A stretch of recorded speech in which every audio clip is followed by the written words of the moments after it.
Hi everyone, and thank you for joining the webinar today. So we're managing MS in the workplace, and we've got Jacqueline Webster as our presenter today. And so just an acknowledgement of country. So in the spirit of reconciliation, MS Plus acknowledges the traditional custodians of country throughout Australia and their connections to land, sea and community. We pay our respect to their elders, past and present, and extend that respect to all Aboriginal and Torres Strait Islander people today. And so our presenter today is Jacqueline Webster, who's an occupational therapist with many years of experience working in acute hospital and community settings. So Jacqui commenced with MS Plus Employment Support Service back in 2019, and Jacqui enjoys working with her clients to help them manage their MS symptoms and continue their role in work. Beautiful. So welcome today and thanks for joining us. As Jess said, my name's Jacqui and I work with the employment support team at MS Plus. So today we're looking at working with multiple sclerosis, what we can do to support you, what are the things that impact work with MS, and what are the things that are helping people with MS as well.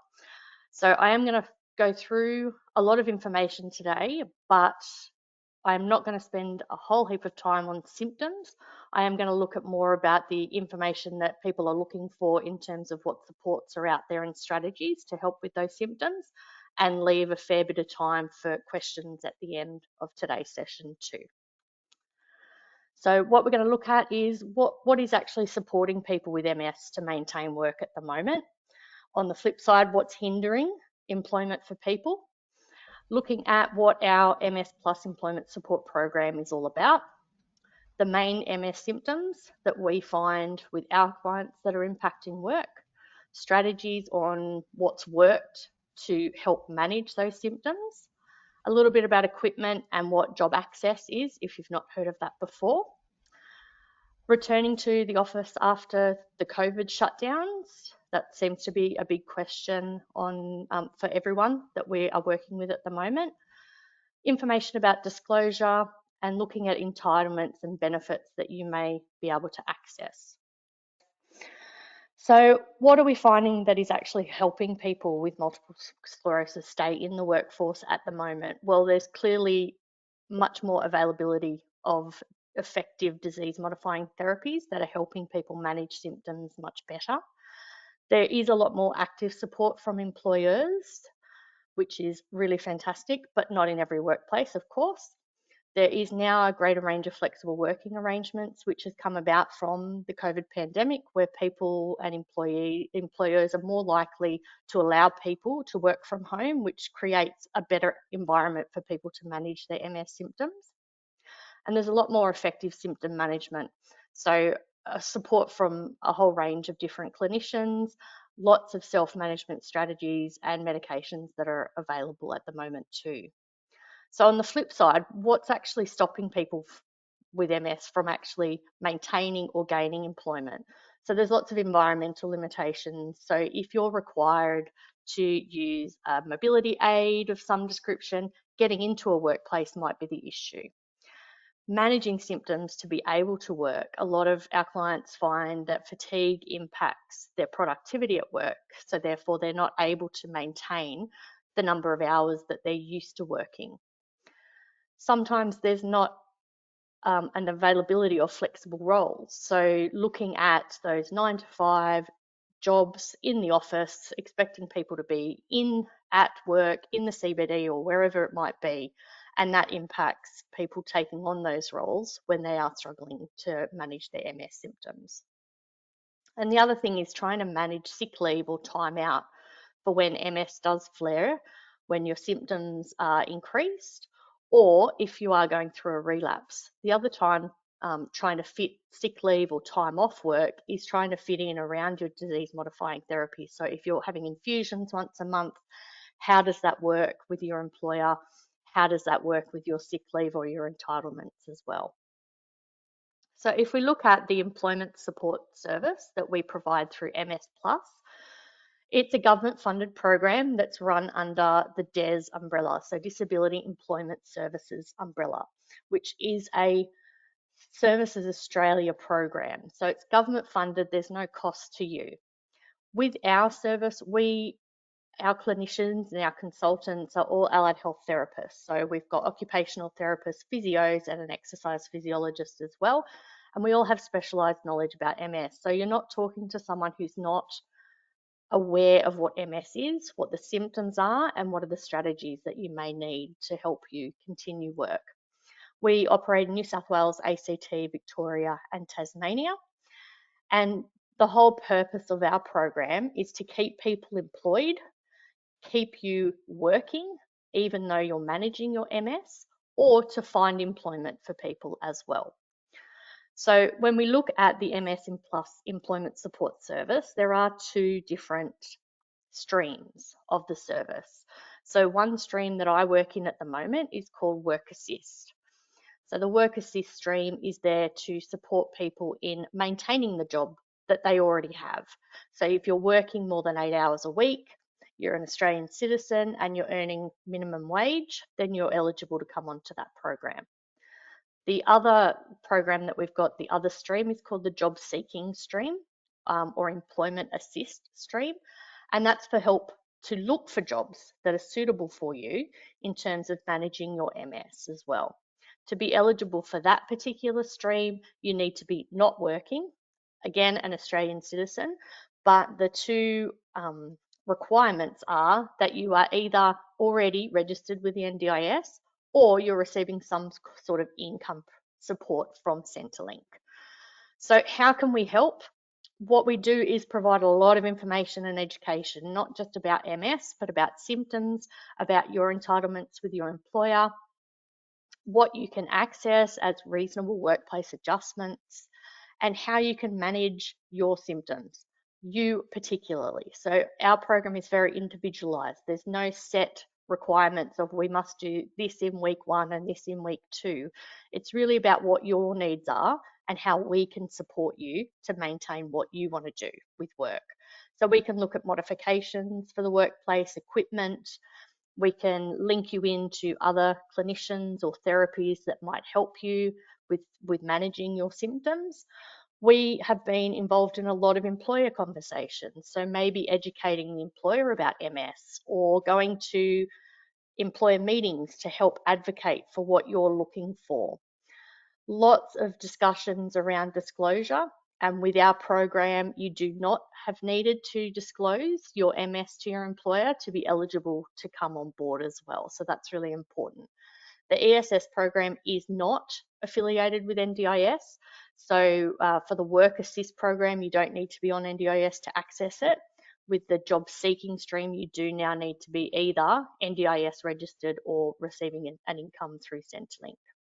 Yep, so the job seeking stream, we've got a wonderful employment development manager who can look to review resumes, look at those transferable skills that you might have that can be used in alternate employment. So looking at how many hours you should be working, what jobs are around, and helping you apply for those roles as well. Once you're in a job, we don't then go, okay, fantastic, you've got work, see you later. We then look to continue helping you maintain that job. As I said, in the Work Assist stream, we look at maintaining people in their current roles. So how can we help you maintain your role that you're currently in? So what are the main symptoms that a lot of our clients struggle with in terms of how they're impacting work? So fatigue is the biggest one, and it's not just physical, it's also cognitive fatigue. Heat sensitivity, mobility challenges. So it might be that you have poor balance, that you have falls or lower limb or upper limb weakness. Continence and pain is another big one. So when we look at fatigue, fatigue overall can come in both physical fatigue or lassitude, we call it, or cognitive fatigue. So physical fatigue, and I'm not going to harp on about these symptoms because you guys know these ones already, but fatigue looks at really that drain of energy. So people hitting the wall by the end of the work day, not being as productive once that fatigue hits in. So how can we help manage that? So the cognitive fatigue is where it's not just your physical body that's losing energy, but it's your brain capacity actually not having the power to run at its maximum. So people find that they have trouble keeping up with information that might be presented, they can't multitask, or if they get distracted while doing a task, they find it really hard to come back to that task. So when we look at fatigue in terms of both physical and cognitive, the first step is actually understanding what your fatigue patterns are. Are there triggers that set you off? Are there certain parts of the day that are worst for you? So we might start looking at a fatigue diary and getting you to work out what is it that's actually working for you, what helps with managing your fatigue, and what helps you reset that energy level. We might then look at your routine. Can we simplify tasks? Can we simplify work processes? Or can we change the environment to help you manage that fatigue better? Can we teach you how to pace, how to plan? And also looking in where can we put regular rest breaks? So people think, a lot of people think, oh, I've got energy now, I'm going to keep pushing myself and keep going until I run out of energy, and that's when I'll rest. And that's actually counterproductive. So what we try and teach people is, can we put regular rest breaks throughout your day so that you're not actually hitting the wall at 2 o'clock in the afternoon? So can we plan that day better? And how can we do that within what's expected from your employer or your organization? And it's quality rest breaks as well. So a rest break isn't sitting on Facebook or Instagram and scrolling through for 10 minutes. It's actually getting up, moving away from your computer or your workplace, getting out in fresh air, refueling your body, meditation, or anything that's actually going to help you reset your body for that next part of your working day. Can we modify your environment? Looking at lighter weight tools, changing your workspace, looking at lighting, looking at more supportive chairs or office spaces. Can we look at medications? So linking you back with your GP or neurologist of what might be a suitable option for you to manage your fatigue. But realistically looking at using that energy more effectively across the board, across the work day and across the work week. In terms of cognitive management strategies, we look at compensatory techniques. So can we start writing lists or notes to remind ourselves? Can we use assistive tech? So AI is a major explosion of AI at the moment. So can we use that to our benefit in helping us with maintaining our cognition, so our memory, our attention, our concentration? Can we ask for information in writing rather than having to listen to lots of words and lots of information, try and take it in, and then get out what we actually need to from that information? In terms of cognitive fatigue, we can do cognitive remediation as well. So linking to a neuropsychologist or an occupational therapist to do remediation and retraining. But as I say to all of my clients, when we're looking at cognition, cognition is at the top end of the triangle. Cognition and executive function sit up the top. If we're not looking after our fatigue, our nutrition, our exercise, then focusing on cognition isn't going to change anything because we're not looking at the underlying factors altogether. So in looking at those lifestyle factors, what is it that we can review that impacts our fatigue and all our other MS symptoms? So things like nutrition, sleep, and exercise. So for nutrition, it's the basic things. There's no set diet that's been linked to better management of MS symptoms. But we know overall that we need to eat healthily. We need to have adequate water. We need to be eating regular meals to refuel our body, looking at proteins and carbohydrates in combination and trying to avoid those sugary snacks at the 3 o'clock downtime. Looking at, do we have enough iron in our diet? Do we have low GI foods that are going to keep us fuller for longer and fueled for longer? So it might be that we look at linking you with a dietitian or reviewing what's happening within your nutrition area as well. When we look at sleep, sleep's really important. We all know how grumpy and how poorly we tend to perform at work if we haven't had a good night's sleep. And that's not just for someone with MS, that's in general. If we add MS on top of it, which is impacting our sleep in terms of restless leg syndrome, or we might have difficulty getting to sleep or staying to sleep, we may have pain, then that's also going to impact how much energy and how much productivity we have at work. So looking at, can we look at a sleep diary? Can we look at sleep hygiene? Can we make some changes to your sleep patterns to help you manage those MS symptoms overall? Exercise, a really big one. So if you're feeling fatigued, the last thing you want to do is get up and go out for a walk. But it seems counterintuitive. It actually helps us manage our fatigue. So it improves mood, it improves our endurance, and it actually decreases our fatigue overall. So exercise is really important, and a lot of things that we do first up when people are coming onto the ESS program is we'll link them with an exercise physiologist or a physio and get them into a program that's actually going to help them manage their symptoms. How can we maintain our heat, our body temperature? So a lot of our clients have either heat intolerance or cold intolerance, and the wonderful few have both. So are there things that we can help with maintaining that body temperature? Are there garments, cooling garments or heating garments that we could look at? Looking at the environment overall, air conditioning, fanning, all of those sorts of things. And a lot of our clients have struggled in the recent winter months. So a lot of people have been reaching out to us for the heated garments that are really popular at the moment. If you are using a mobility aid for work, how can you access the office or your organisation? So can you request to work from home because you can't access the actual place of work? Do you have access to an individual parking space or somewhere that's close by that makes it easier for you to get in and out of your organisation? Once you're inside the building, can you actually get to the bathroom or to meeting rooms where you're expected to be part of the workplace? So we look at all of those sorts of things. We've had options where we've had mobility scooters funded through job access, which I'll get to a little bit later. We've had frames or wheelchairs put into the office space that make things easier for our clients. So there are options to discuss with your employer if you do need a mobility aid as well.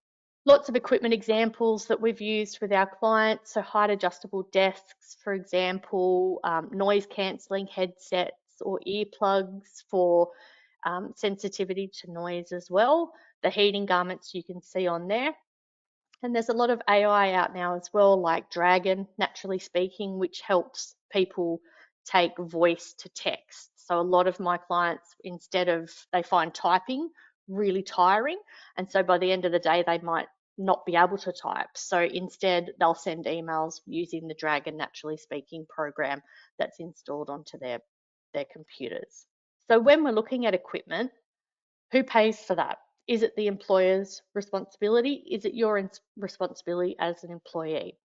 There is a program called Job Access or the Employment Assistance Fund, and it's a government fund that you can access because you have a diagnosis and a disability, and it provides funding for equipment to keep people in work. So basically, to keep people with a disability in employment, it will provide disability specific funding. So through Job Access, we've gained funding for a lot of things. So for home office equipment, height adjustable desks, different types of monitors for vision care. We've had noise cancelling headsets. We've had, as I said, the electric scooter for a lady to get around her workplace. Lots of different things. So it's not necessarily the employer's responsibility to pay, and it's not necessarily that you're going to be out of pocket as well. If it's something that is disability specific for you, for your workplace, we could look at going through Job Access. Now, you also don't need to be one of our clients to go through Job Access. You can do that individually yourself, or your employer might be able to access that for you as well. So don't think you just need to be part of our program to access that. Anyone with a disability is able to access Job Access through their website. Now, returning to work after working from home. In COVID times, I call it COVID times, it feels like a totally different time frame now. We were all working remotely.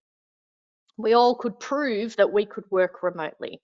And suddenly our employers or our organisations are requesting all of us to come back to the office because clearly they're paying rent on a space and they want people back in the workplace. Now, if that's the case for you and you don't feel you can go back to the workplace because of managing your MS symptoms, managing the commute, or because you might be immunocompromised because of your treatments, you can request that you continue to stay working from home. Your employer may then give you, a set amount of days that they want you to be in the workplace, or a set amount of days that you're allowed to work from home. So it's working within the scope of what your employer is able to offer, but asking the question is well within your rights to ask that. Okay. If you do need to return to the office, consider what those commutes look like. Can you start going back 2 days a week? And does that 2 days not be consecutive days so that you've got a rest day working from home between those 2 days? Can you schedule your day a little bit better? So traveling to work when there's less traffic on the road, coming home when there's less traffic on the road. But asking for help is one of the key elements. Now, not everyone in our program has disclosed that to their employer that they have a diagnosis of multiple sclerosis. And that's perfectly fine. You don't need to have disclosed to come onto our program for employment support services. Do you need to disclose overall? Well, the answer is no, unless you meet either of those top two criteria. So if you can perform the inherent requirements of your role, and there's no occupational health and safety risk to yourself or others at work. So I give a couple of examples here. So I've got a client who's working in an office space, doing an admin role. They're able to get to and from the office. There's no risk. They're clearly able to do their role, and there's no elements of safety to herself or other people at work. Does that person need to disclose? No, because it's not impacting their role. On the flip side, I've got a client who used to work as a carpenter and needed to be going up and down ladders and climbing across the roofs. So once they developed balance issues and they had a couple of falls, yes, we needed to disclose that diagnosis of MS because there was an occupational health and safety risk, and that person was no longer able to do all the inherent requirements of their role, such as getting on top of roofs to fix things at a height. Okay, so if you have decided to disclose to your employer, do you need to tell them everything about your multiple sclerosis? No. Do you need to tell them it's multiple sclerosis? No. You could go in and say, I have a disability that impacts this part of my role, and this is why I'm asking for workplace adjustments. So when you're looking at disclosure, consider who is it that you want to actually disclose to. Now, if you disclose to one person in your workplace, they need to meet confidentiality and not share that information to anyone else. But what is the purpose of your disclosure? So what information do you actually want your employer to know about you, your disability, your MS, your symptoms? So how do you want to share that information? Do you want to talk to them face to face? Do you want to provide them with a handout of information? Where do you want that information to go? Do you want it to be shared? Or are you using it to ask for reasonable workplace adjustments? So these are lots of things that we talk to our clients about, and I'm sure you have many questions about disclosure as well, which I'm more than happy to brainstorm with you when we come up to question time too. If you've got a particular scenario that's a little bit tricky, my contact details are also on the last slide. So I'd urge you to reach out, not just to me, but through the Plus Connect team, and put a referral through to our service. So even if you don't think you're eligible, we're more than happy to talk to people about what's happening with their work and provide that support and advice. But understand what your rights are. Okay, what are your supports? Who can you reach out to get that advice? And so do that. We've got a list of who can you reach out to for support. So your union representative is always a good place to start. They know the law, they know what's required, what your rights are as an employee, and what the responsibilities are for the employer. Well, what if you don't have a union that represents you? You can go to your HR or your people and culture department. They also know the law. You may not want to disclose everything to the HR group, but you might want to ask some questions before setting up your disclosure as well. There's also the Fair Work Ombudsman, which is available online, that you can send through a question and they will get back to you within a set amount of time. I think it's 48 hours from memory. So if there is something that's going on at work that you don't think is fair, then contacting those guys can get that information as well. There's also free legal support. So in New South Wales, it's called Legal Aid. In Victoria, it's called Job Watch. So reaching out to what supports you've got available to you. There's also financial advisors that you can reach out to, and a lot of them will do some pro bono work over the phone, just giving you details about what's happening with your specific scenario.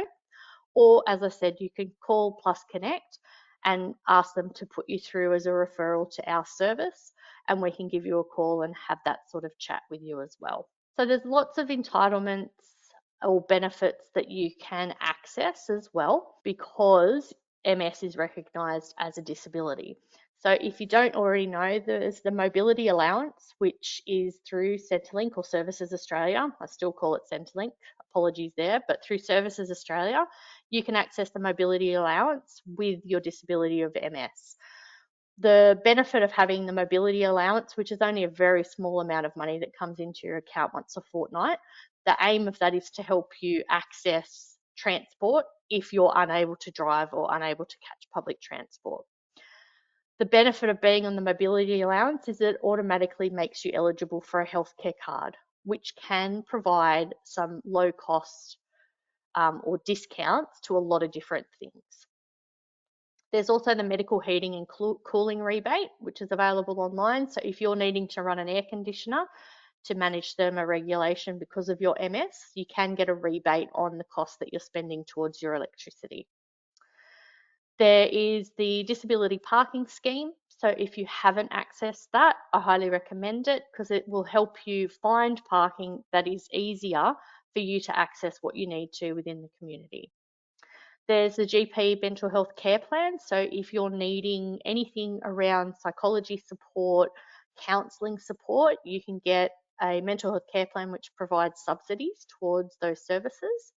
There's also the chronic disease management plan, which can provide subsidies towards EP, so exercise physiology or physio or OT as well. And then clearly there's the National Disability Insurance Scheme, so the NDIS, if you're looking to get onto that for long-term support in terms of funding towards therapies and aids. Now, what stops our clients from getting those supports? A lot of people feel guilty. They worry that if I get this support, that means I need to, everyone knows I have MS. So as soon as I go on the mobility allowance, my workplace is going to know that I have a disability. That's not the case. But a lot of people find that they think, oh, I'm really not bad enough.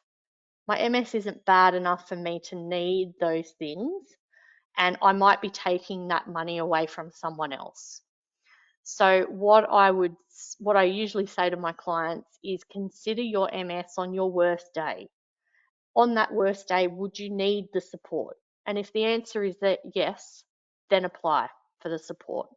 Okay, so using it is going to help you manage your MS symptoms. So just the last message before we open up for questions. My take-home message is really be proactive and plan ahead.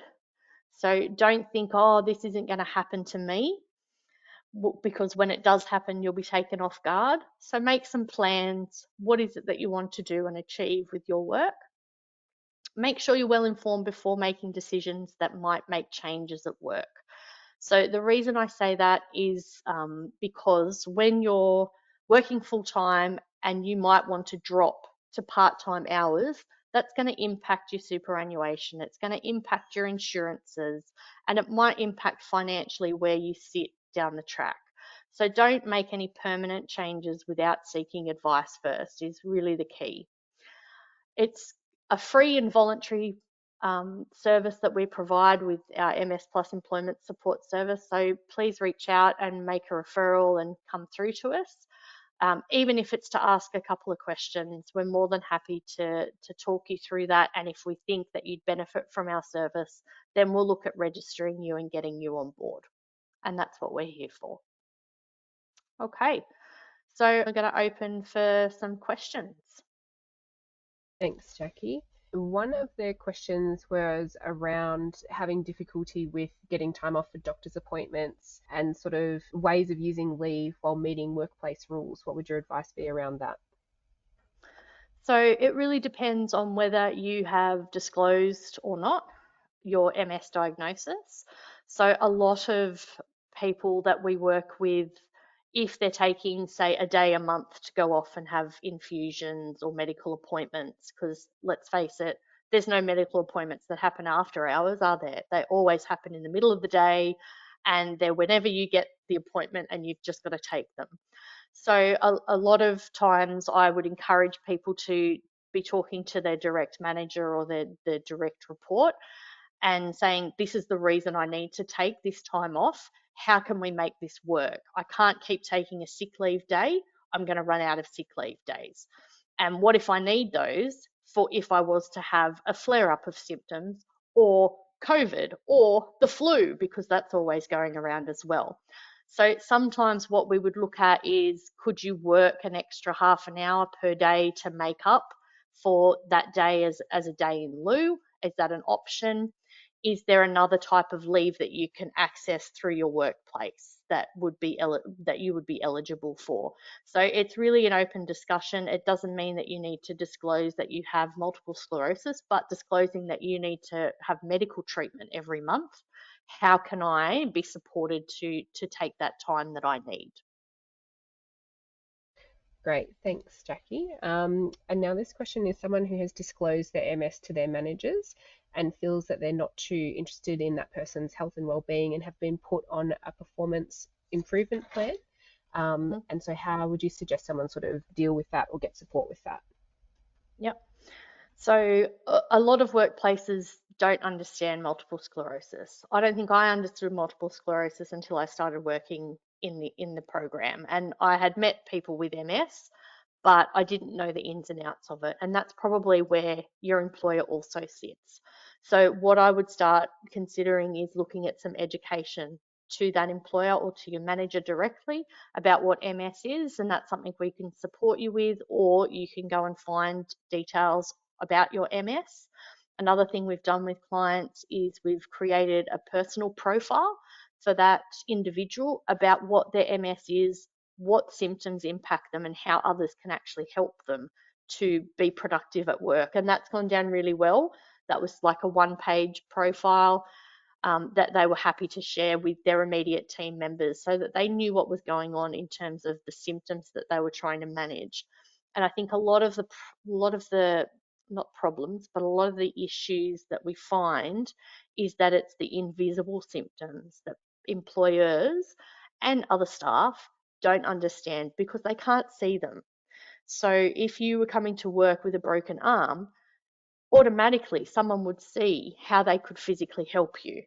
But when you're working with invisible symptoms like fatigue, cognitive fog, pain, or any of those sensory changes, it's really hard to actually teach people what that is and how that impacts you.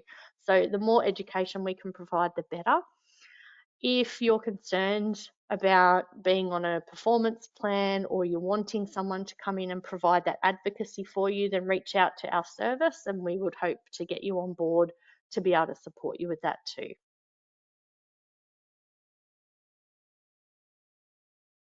So I guess where do we start with that one? If things are changing at work, I would be looking to advocate for my own needs, but probably not outlining exactly what disability or diagnosis I might have, but you might state that, yes, I am dealing with a medical condition or I am dealing with a disability, so I may need some adjustments with what you're asking me to do. Every employee, employer, or organization is different. So it's really hard to say, this is what I would do in this situation. I probably would need more information from that individual. So if that was the case, then I'd encourage you to reach out through Plus Connect and put a referral through to us, and let's have that discussion with you up front so that we can work out what's actually happening in your scenario. Great, thanks, Jacqui. And then someone was just commenting that they find the invisibility of symptoms really hard in the workplace and getting public transport, but at the same time don't want to feel like they're having to broadcast their MS. Yep. And that's the challenge. So even when you've disclosed, people forget because you're not clearly having a physical element of your disability. It is those invisible symptoms. So even if you were to broadcast it, it may not make a difference in terms of how people react or respond. So in that situation, what I would be doing is making sure that you have some really good strategies with how you manage your symptoms so that you're setting yourself up for positive performance with work. What I also encourage people to do is not take not take it too seriously when people comment. So not taking it to heart, remembering that people don't understand what you're managing. They don't understand the invisible symptoms. They can't see it. They can't put themselves in your shoes. So if they do say something like, "Oh wow, you're really not performing today," not taking that to heart, but having a bit of self-compassion and reminding yourself on how well you are actually doing. Everyone else in your workplace is not managing what you're managing. So having a little bit of um, what's the word? A little bit of kindness to yourself and letting yourself just bat that comment away and keep going with what you're doing. Great. So what would you consider a reasonable amount of information that an employer can request? So if you've disclosed in the Mm. workplace, you know, can they ask for like information from your doctor, or what's your advice around that? Wow, the so relevant. I've just had that question twice from two different clients this week. So, what people don't realize is that you are in charge of your medical information. Your employer, your organization can request information, but it's you that decides what information they get back. So employers have asked my clients to call their GP or their neurologist and ask questions of that person. And I go, no, we're not doing that because who's to know what questions are going to be asked? How do we know that the information that our GP or neurologist gave that person on the phone is going to be documented correctly? So, what I've encouraged all of my clients to do is say, absolutely, if you're wanting medical information on my ability to do my job, what I would suggest is giving me my job description and giving me a list of what questions you're wanting to be answered in written form. And I will take that to my GP or neurologist and I will work through that information with them and provide it back to you. What I think that helps with is it allows you as the individual to be in control with what information you provide back to them. And that doesn't need to be every diagnosis you've had or every medical condition or every intervention. It's then around what are you comfortable disclosing to your employer. And that's all that they can ask you from a legal point of view. Fantastic. So thank you so much for presenting all of that information today. And there is a lot of information around the Employment Support Service on the website as well. So just some other things. These are just the other supports and services that we offer. And to get in touch, as Jacqui was saying, you can call the Plus Connect team or even send them an email, and they've even got live chat. You know, if you're stuck at work and can't get on the phone, you can always find a way to get in touch with them online as well. So thank you everyone for attending the session today. Thanks, Jacqui.